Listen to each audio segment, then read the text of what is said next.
You're in a position of power. Sorry guys, inside jokes do not look very good on camera. But there is one person out there, if he's watching, who does it. Big Dignitas Bischus, of course, are yellow Protoss spawning on the right top side of this map, while SKMC, who came back from an almost impossible position on Ohana, is our red Protoss spawning in the left bottom side of the map.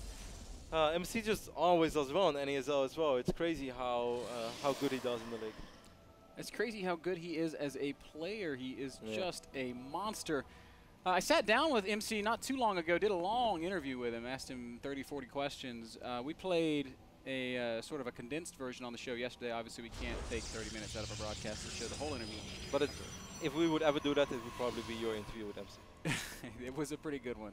Asked him a lot of questions, from the story of him and his girlfriend to what his future holds outside of StarCraft to guys, some of the answers he gave were so funny. So I'm going to encourage all of our subscribers, please go check out that interview. It is it was very candid, very honest, and very funny. We had a great time with it. It's available over at the NASL.tv. Click on videos. You can see all of the subscriber-only content there. If you're not a subscriber, this is something that's worth signing up for. 20 bucks, you get the 1080p, you get the subscriber access to special videos and VODs and extended coverage of our interviews. But you also get, I don't know, there's other stuff you get. You get to watch the Sunday Showdown next week. Yeah, guys, for instance, next week we're going to have the Root Battle Royale, while I'm keeping a close eye on the opening, so don't worry, I'm not missing anything. Next Sunday, we're going to do the semi-finals on Saturday, so we're going to have 2 semi-finals. The total prize pool for our Heart of the Swarm tournament, where the players will be live here within our studio, is going to be $4,000. The semi-finals are open for everybody, so keep your Saturday afternoon free, as we will broadcast those games. But then the Sunday, at the finals of our little Root Battle Royale showdown, is going to be for subscribers only, so one more reason to pick up that subscription pass today. Can't wait to see some high-level Heart of the Swarm tactics. I'm going to play against the guys as well, because I really feel I'm playing on a respectable level in Heart of the Swarm. It's funny because in general, like, the overall skill level of Heart of the Swarm players isn't that high, just because there's not that many high master, low GM players involved in the beta yet. So I can go play Heart of the Swarm for an hour and win 6, 7 games in a row and feel like a bad dude, feel like I'm awesome. And then I'll hop over and play Wings of Liberty and just get crushed by people that I would have beaten a couple of weeks ago when I was in better shape. But it's true, of course, but I do feel like, if I speak for myself, I do think I beat a couple of really good players in Heart of the Swarm too, who are not just random guys on level. Moral of my story is it's kind of seldom that we get to see 2 really, really good guys play, because it's usually a really good guy and somebody that's not as good. So that's why I'm most excited for this weekend, seeing the high-level strategies coming out. Both players going 1-gate robo-ban. Bischu is going to lose his scouting probe. A little bit sloppy. I really think scouting probes are a huge deal in PvP. I always say it when I'm streaming my games as well. We're going to have a little bit of a skirmish over here. It's going to be hard for either player to pick up a unit, because if both players, well, maybe the Zealot, most of the time the Zealot is going to die on either side. MC getting a small advantage so far. Yeah, MC really micros incredibly well. Both Zealots will die, but MC has definitely been the better trader so far. Probe's going to come out. He's well, 1 Stalker against 2 is not a good match, MC. You want to evacuate. Now he can take that fight, because 1 Stalker of Bischu is a lot lower on HP, but Bischu realizes that and immediately backs off. Both players having exactly identical builds so far, but the first Immortal is already in production for MC. Yep, and I think Robo Expand is one of the better builds on Cloud Kingdom. There's certainly some viability for Blink Stalker play, but it's just such a small area that Immortals can pretty easily defend a lot of that space. Yep. I like this as well, and I did a couple of games with a Swedish Protoss quite a while ago. His name is Starnon. I'm not sure if many of you guys are familiar with him. I think he's a very good Protoss player. He's a little bit of an up-and-comer, kind of like how Cyblo was for a long time. And he swore that 1-gate Robo Immortal Expand is the best build on this map, and he said he barely loses to anyone. And I said, well, I spoke with other guys, and they still think that Stalkers are the better opening on this map. Blink Stalker into Expand. He's like, no, trust me, I beat this guy, and he was so convinced. And I must say, man, he almost had me hooked. Almost? Yeah. Then I played against Hazuops, I tried it, I lost. Against Blink Stalker, I gave up. Honestly, one of the best Blink Stalker players in the world, Kev. No shame in losing to him. There's always shame in losing to Hazu, man. Freaking Dennis. Just kidding, I love Dennis. See this probe from MC hovering around. Didn't really see a whole lot. But he did get confirmation that this Nexus was going up. MC doing the exact same thing. This is one of those things, man. If you're at home right now and you're watching this game, you're like, oh yeah, both players going to expand. If you're playing this game, however, these are tense situations. If you don't know if your opponent is going to expand, a lot of crazy things could be coming in the upcoming 2 minutes. That's why playing a game is so much more intensive than watching, because you have to worry all the time about what you don't see. So just getting a small confirmation, Nexus is going up, actually makes a world of difference in your entire gameplay. MC is pushing across the map right now. I can't imagine him attacking into Bischu right now. Not against so many sentries. That would be a little bit of a suicide mission. MC. So he's so lucky that Bischu is not standing closer. Does walk all the way up this ramp, but he's just going to start shooting at Bischu. This makes so little sense to me. Wow, those force fields are brilliant, though. Those force fields are perfect. Bischu, where's your warp in pilot? How can you not have a warp in and pilot on the low ground? This is never supposed to work, as Immortal's just going to go ahead and hammer away at each other. MC's going to micro very nicely, and he's just going to kind of win the game now. The weirdest fight I've ever seen. No, that's not going to work with 2 Immortals, man. That's 2 Immortals. Do you know how long it takes for 2 Immortals to kill 1 Immortal? Look, this is so silly. Since when do we see bare Immortals fight each other? It's like a fight between 2 heavyweights. Oh, a couple of Stalkers might fall, though, as MC's going to go ahead and focus some down. And lose 1 Immortal in the process. Maybe That was the final trade wasn't too bad. I mean, overall, this wasn't bad for Bischu. It started off great, but imagine, Ben, if Bischu would have either a pylon over here or over here. Imagine if his sentries were standing at the top of the ramp. Yeah, that as well. Or he would just warp in 3 Zealots. 3 Zealots against a Zealots, against an Immortal Sentry Stalker army makes a world of difference. Wow, and I think that Bischu is going to play Speed Prism this game, Ben, as we do see the Warp Prism in production right now. As well as the Robotics Bay. Yep, and the Immortal count is high already. He did not get the confirmation that there is an expand for MC, but I guess he's just banking on the fact there is one. As if we just sort of back up a little bit and look at the state of things, we see 40 workers against 40 workers. We see 22 army supply for MC against 18 army supply of Bischu, and the overall supply is 66 to 61. So very, very close right now. You know, Ben, I'm really looking forward right now to see how MC is going to deal with this.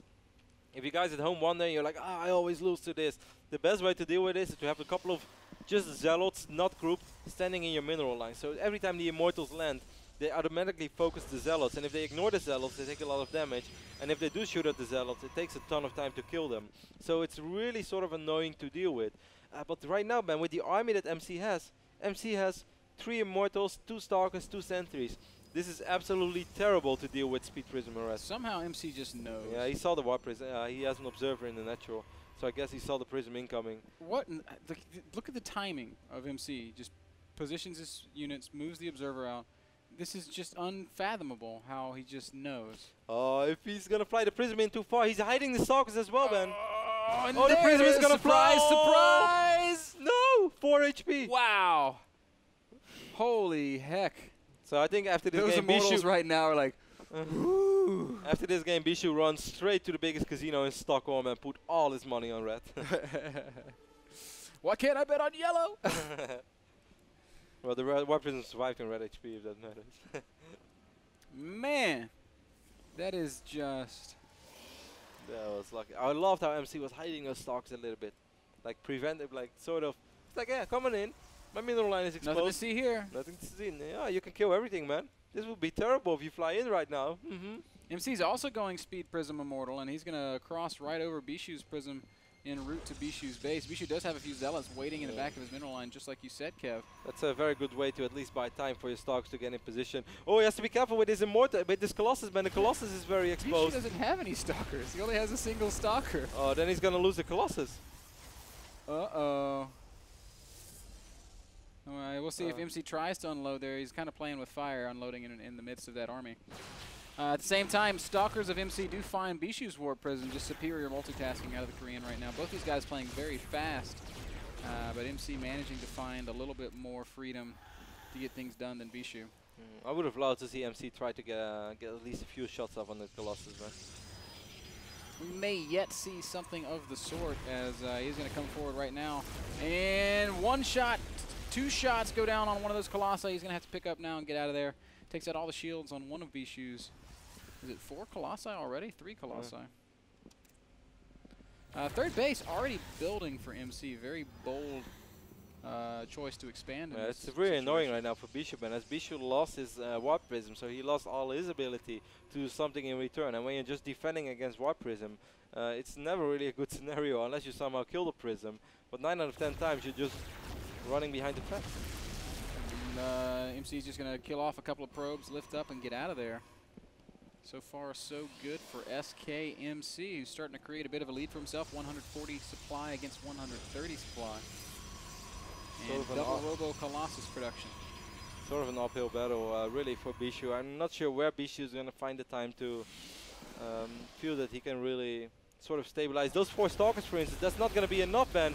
Bischu's immediately going to lose 1 Stalker, he's going to lose his second one as well, and that's just what I feel. You're really fighting an uphill battle. There's nothing that you can do right unless your opponent messes up the Warp Prism control, but hey, this is MC. What are the odds? If MC lost that Prism, it would be on purpose, Kev.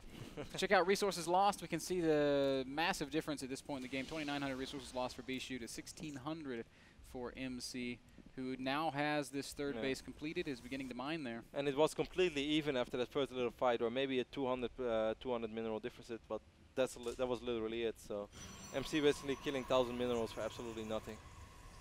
3 cannons being wiped in for MC. Is getting a cannon in his mineral line. I find that very interesting. So he's still kind of worried about the follow-up of the Warp Prism play by Bischu. 1 cannon at the mineral line of each base. Prism harass continues for MC as he unloads, tries to take a shot at a probe or something up there at that third expand. Nothing really there. Managed to shoot the pylon once. Unit counter tab shows us even counting Colossus. Bischu does have 17 Zealots, man. Right now, Bischu's army is actually quite a bit bigger. MC is the one going for Dark Templars right now. And if you take a look at the map, Bischu does not have a single observer on the map. No, and MC can actually see this in the natural of Bischu. He's got his own observer hovering over the Robo. So he knows that, okay, not only is there no detection here, but I can just see this Robo and I'll know when detection pops out. So DTs into that third base could be very annoying, or excuse me, into that natural expand. This little cannon in the mineral line is at least going to help Bischu a little bit. He's going to get a cannon in each base. So that's actually excellent spider senses here by Bischu. This is something that I sometimes do, and he's going to make observers as well. Wow. He really didn't see this Dark DT Shrine. But this is kind of a normal reaction in this phase of the game, and when nothing is happening for a long time and you feel, you know, this is not going all that bad. What would be absolutely disastrous right now? Oh yeah, Dark Templars, that would be freaking horrible. So he wants to make sure that's not happening and doing a good job. That's a good warp in for him. Oh no, the Zealots a lot of them are canceled as MC has to go lift up those Zealots. He will still save the Immortals. And Kev, you make a good point. I think one of the most important things you can do as a player is at every phase of the game you say, okay, what is the most dangerous thing to me right now? Yes. So that you can sort of prepare for that. Certainly in these moments of stability, 18, 19, 15 minutes in. No, that's absolutely crucial. So Bischu making a good read there. MC still trying to be active with his Prism. It's amazing, by the way. He never really took a lot of damage on it. He took 6 real damage during all this time, man. Now, I have to say that Bischu was more worried about dealing with the Immortals rather than dealing with the Warp Prism, which is a choice you can make. You can either try to go all out and always lose units, but potentially kill the Prism ones, or you can just try to lose as few units as possible and try to deal with the Immortals, but knowing that you're probably never going to kill this Warp Prism. He's got his army on the march, Kev. He's wow, look at that Colossus count. There are 11 Colossi out for MC. There are only 8 out for Bischu, so massive difference in that regard. Bischu has better upgrades right now, though, man. 2-0 against 1-0, but 2-0 is almost ready for MC as well. MC's already adding the Stargate ban, so I think that he... I have no idea why Duran is talking in his game. That makes me mad. Duran, never do that again. I'm calling a meeting, man. Time to call a meeting. Nobody ever goes storm drop in PvP. Duran just wants to let you all know. To who is he even talking? Like, Duran's probably observing this game alone. Oh, Duran. But for a lot of Colossus running into a lot of Zealots right now in Archons from Bischu. MC kind of in an awkward position, loses 2 Colossi immediately, like 3 Colossi, 4. Oh my god, Bischu with a great little engagement right now. 5 Colossus and went down. MC is in big trouble. These Colossi retreating at a frantic pace. At the same time, though, there are Zealots just ripping apart the natural expansion of Bischu, and he's not really done anything to deal with it. So this is a little bit troublesome. Massive death push moving into the third base of MC, though. Can he really stop these? How many Zealots do you have? Bischu only has 5 Zealots, man, and they're not over here. I think that's going to be a big problem if those Zealots get close. Archons kill the Zealots of MC so very quickly. Immortals doing heavy damage, absorbing a ton of damage. Oh, a big DT warp in. Kevin, there's no observer with this army. Oh god, not a single observer. I mean, Bischu realizes immediately though, making 2 observers, but this forces him to go back. He's gonna lose at least 1 Colossus in the process, maybe even more. And of course, during all this, he lost his natural, and he's down 34 probes. Oh, now there's DTs in his natural as well, so huge problems for Bischu right now as MC's going to come forward with Dark Templar, Colossi, Stalkers, Immortals, whatever else he can really muster. One final fight here in the natural expansion of Bischu, all going to come down to this. Archon's morphing now for MC as well. MC still has an Immortal band. That Immortal is key right now as well, as it's hammering big shots on those Colossus, and Bischu's losing most of his Colossus. Unbelievable MC, I thought he was dead, Kevin, but the DT warp in turns it around. The Zealot harass in the natural manages to bring him back, and Bischu, who played a great 2-game series against MC, unfortunately falls 0-2. Boss toss cometh. Wow, a little mistake there by Bischu, by MC towards the end. MC engaging with his Colossus in front, that's not something we see every day. No. Lost like 4 out of 11 Colossus. Very uncharacteristic, and normally that's game ending. Yes. God, how in the world does Bischu not have an observer with his army? But I mean, the DT warping was great, and that really like sealed the game for him. That made it all sure. But even without DTs, if those were all Zealots, do you think it would have been much better for Bischu? Because he lost all his Archons on that moment already. I'm not sure, man, because maybe we can take another look at that final fight. If we just watch that fight at the third base, we'll get our production guys on that little replay. MC made a bunch of Zealots, but they all funneled right into the Archons. Yeah, that was at the bottom. No and they killed those Archons, but like all the Zealots died, and so there wasn't really anything protecting the meat of MC's army either. I think it was very close. I'm of the opinion that the DTs saved the game. I think if those were those Zealots, I think if they were Zealots, it would have been just as fine. Let's take another look at it, Ben. Because you were definitely right. Look at all those Zealots. They were so clumped up, and the Archons, they saved a lot of time. But also look at those 3 Immortals that remain soon for MC. Yeah, the Immortals were a big player as well, just hammering away at the Colossi, doing so much damage. Those are all Dark Templars, but look if they were all Zealots. Do you think it would have made a big difference? You actually, now that I look at it again, you might be right, because they would have just charged under the Colossi. Might have even killed more Colossi, truth be told. So interesting moment nonetheless. Great play from MC, managing to stay composed. Yeah, despite a little mistake, a beauty mistake, but hey, it's MC. Even MC makes some mistakes. MC just does what he always does, or at least pretty much always does in the NASL. He wins his game ban. Last season, MC did not drop a single best of 3 in the regular season, besides the one time that he overslept. You might want to share this story real quick. Yeah, MC did have a single loss in the regular season. It was a walkover. I guess possible. And a couple of weeks after that game, he came to California, stayed at my house for a little while, and I asked him, I said, MC, what the hell, man? Why did you miss this game? And he goes, damn it. He said, I set my alarm clock for, I set double alarm clock, one for 9 a.m. and one for 10 a.m. And at 9 a.m. I wake up and I thought to myself, why the hell did I set my alarm clock? So I went back to sleep. And then it goes off again at 10 a.m. And I was like, the hell? And I threw it across the room and I went back to sleep again. And then at 12 o'clock I jumped up in bed. I was like, oh crap, NASL. But at that point it was too late. He had already been so that's the only way that you can really defeat MC in the NASL. All right, guys, we're going to take another final small commercial break, and then we'll be right back to wrap up today's thoughts, final thoughts, predictions, division standings, and whatnot. Ben, the last game was brought to you by Epson. Epson projectors. Sure, why not? The best and brightest projectors on the market. Epson.com/projectors for all the details. Details is what I was trying to say. Epson.